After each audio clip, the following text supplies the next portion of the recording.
ఉదయం 5:20 నుంచి ఉదయం 7:20 మధ్యలో ఉంది.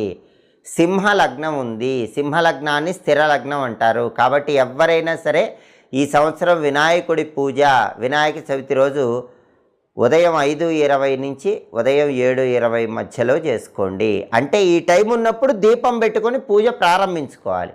ఈ టైంలో పూజ స్టార్ట్ చేస్తే చాలా అద్భుత ఫలితాలు ఉంటాయి.